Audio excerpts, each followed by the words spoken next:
Right, so today we're looking at the Doctor Who Leela figure slash doll, released by Dennis Fisher in 1977 before Star Wars Mania hit big.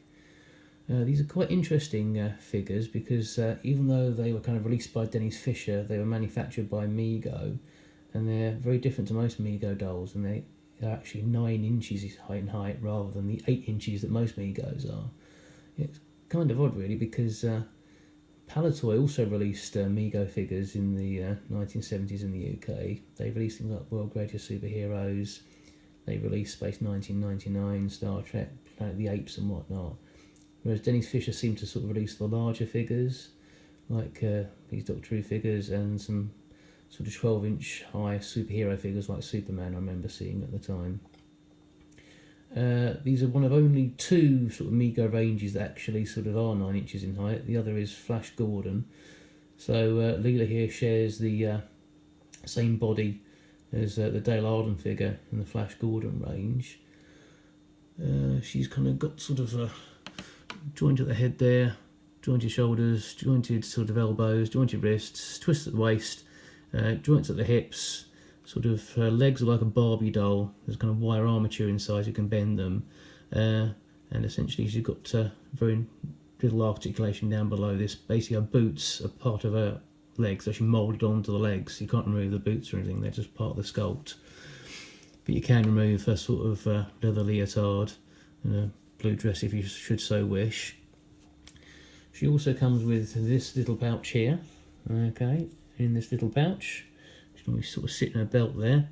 She has a little knife here, which is kind of quite hard to find this. Every time I see one of these on eBay, which is very rare because she's very hard to find this one, this knife is always missing. So I'll just give you a clear shot of that so that you know what you'll be looking for should you decide to go and sort of look for one of these knives out in the wild. So I'll give you a good shot of that to look at. Okay, so here's the hard bit to get that section there of her accessories. I do remember that back in the 1990s these Doctor Who dolls were very high prized at toy fairs. I guess mainly due to the fact that the TV show wasn't on and there was very few merchandise that was actually released for Doctor Who at that time really. So these were very sort of quite unusual and quite sought after. But back then it seemed to be that the sort of the 2 big heavy hitters that everybody wanted was the Dalek and the Cyberman. I mean, the Dalek I can understand, it is quite a nice little toy, the Dennis Fisher Dalek, that's sort of friction driven. But the Cyberman is horrible. It's got like a nose and it's got this horrible sort of silvery coloured boiler suit that it wears, and every time you see one these days that silver's sort of worn away, so it's just got a grey boiler suit that it's wearing. It's not a very good figure. But those 2 was kind of the kings of basically this range in terms of the prices they commanded. The giant robot seemed to sort of go for quite a bit as well, and the K9 was very hard to find without his ears or tail broken, so I guess if you found a complete one of those it could probably go for quite a bit. The 2 most common of the range were the sort of the TARDIS and the Tom Baker Doctor Who figure, which I've got one here.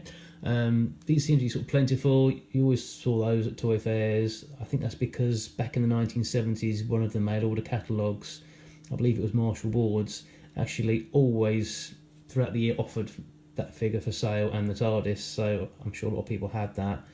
I think they also offered the Palitoy Talking Dalek as well, so that's probably why most people had the Palitoy Talking Dalek rather than Dennis Fisher Dalek in their sort of toy collections when they were younger. But it does sort of seem that now, in terms of eBay sales, it seems to be that kind of like you see a lot of the Dalek and a lot of the Cyberman from the Dennis Fisher range now, so they seem to sort of be a bit more plentiful than we may have first been led to believe.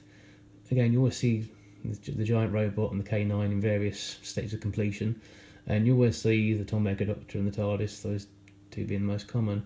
But you don't see a lot of Leelas on eBay. She's very rare and very hard to come by. I'm very glad I got mine when I did back in the 1990s when these things were a bit more affordable, because I doubt I'll be able to afford one now really. The company Biff Bang Pow did release some sort of Mego style Doctor Who figures a few years back, but those are actually 8 inches in height and they are different sculpts.